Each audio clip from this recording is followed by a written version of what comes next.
Paliwanag po ako. Tama na ho, ma'am. Please naman, tigilan niyo na yung anak ko. Bubog na kami sa masasakit na salita ninyong dalawa eh. Ayaw niyo nasasaktan mga kalooban niyo. Ayaw niyo pinagsasabihan niyo. Pero andito pa rin kayo sa pamamahay na ito. Pwes, lumayas kayo. Umalis kayo sa mansyon na ito bago ako tumawag ng security. Maylin, tumama. Ma'am, hindi niyo na kami kailangan itaboy. Kusa kami nga alis dito. Tama na. Anong tama na? Mas gugustuhin ko pag tumira sa kalsada kaysa mapatay nitong dalawang ito. Halika na!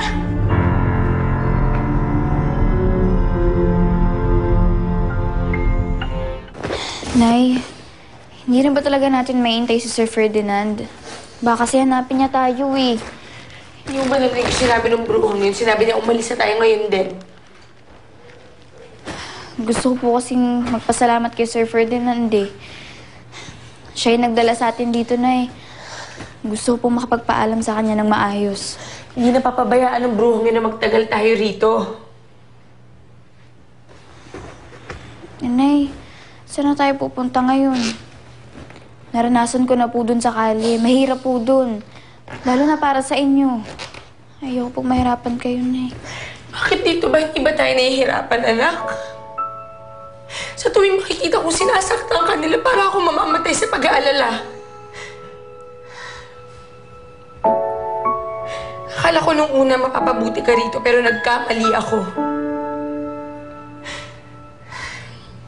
Kinaya kitang palakihin noon. Mas kaya kitang palakihin ngayon.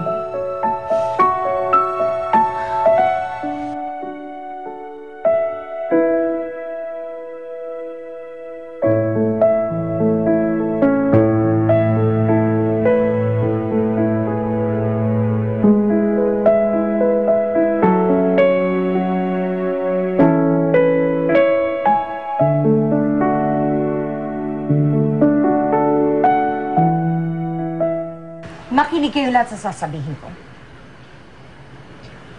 Tatandaan niyo ang pagmumukha ng dalawang yan. Wag niyo na silang papapasukin dito sa loob ng mansyon. Mag-inang magnanakaw. Sasama ninyo. Hindi po kami magnanakaw. Ganun ba? Security, ano pang hinihintay ninyo? Huwag na kayong babalik dito, ah. Bigyan niyo ako ng konti katahimikan.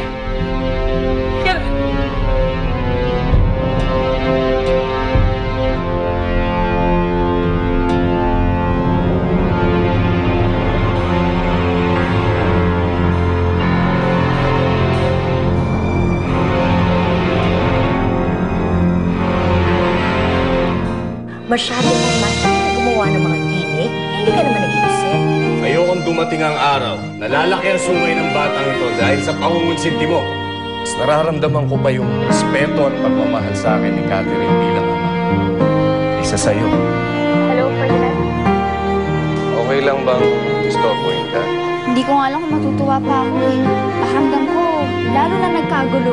From now on, kailangan makita ni Ferdinand na pinagsisisihan mo na lahat ng ginawa mo kay Catherine. Nakikipagplastikan na naman ako kay Catherine. Hindi na ako papaniwalaan nun. Ayun na pala